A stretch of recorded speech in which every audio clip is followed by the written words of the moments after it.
Good evening and welcome to another edition of Recommendations from the Couch. This evening we're going to look at things that we've talked about and we talk about and we talk about but we never really do, and how one thing, changing one small thing, can often make a difference. So these are some books to give you some motivation. The first one is called Radical Kindness: The Life-Changing Power of Giving and Receiving by Angela Santamero.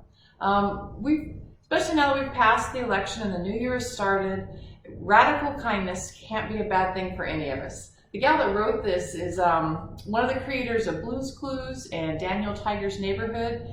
So she's written for PBS and a lot of children's networks and just talks about how to be kind. And sometimes it doesn't hurt any of us to go back and remember some of those lessons we learned. But this is a great light read, follow through on just how to be kind and where it can make a difference in how you lead the rest of your life.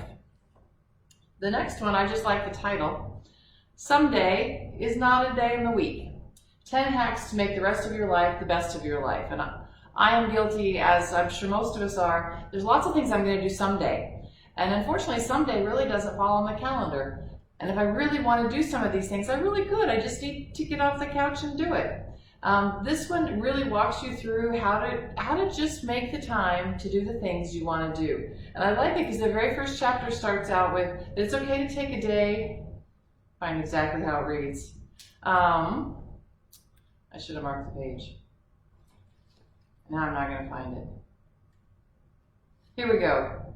Chapter 1, How to Play Hooky for the Day. When's the last time you played real hooky? Like the day was off and you didn't actually try and work from home. And it walks you through how to figure out to do those things that you're going to do someday and do it now. Learn to cook something new. Go for a walk. All these things that we're going to do someday, now's the day.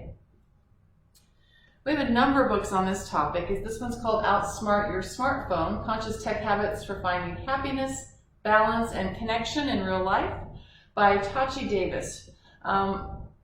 These are books on how to break up with your phone. We all have come so attached to our phone, and I know I'm guilty on this one. Sometimes I have to put it in another room because the draw to it is so huge. Just to scroll and to flip and to like, and is it really making my life any better?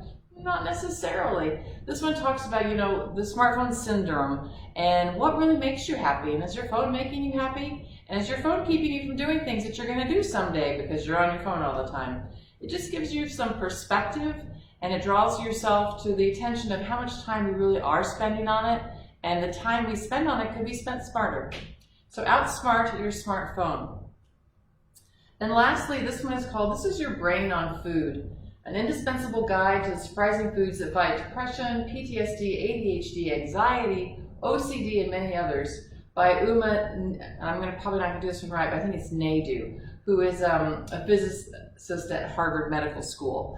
And this just really talks about that sometimes you can change the way your brain operates simply by the food you eat. And I know this time of year we're all thinking about being healthier, although we're stuck inside. I don't know why we start that this time of year. But these are some different things you can do with your diet that will really make a difference in the way your brain functions. And if your brain functions better, then maybe you're not caught on your smartphone so often. Maybe someday really will happen. And maybe radical kindness isn't such a hard thing. Anyway, so this week I hope you just find some inspiration to do that one thing that you've been going to do. Maybe this is the week to start it. As always, the library is open regular hours. We would love to see you. We are getting ready to head into summer reading, and we've got some really exciting things planned there, so stay tuned. We'll let you know that as soon as we know the details. But until then, I hope you have a great week.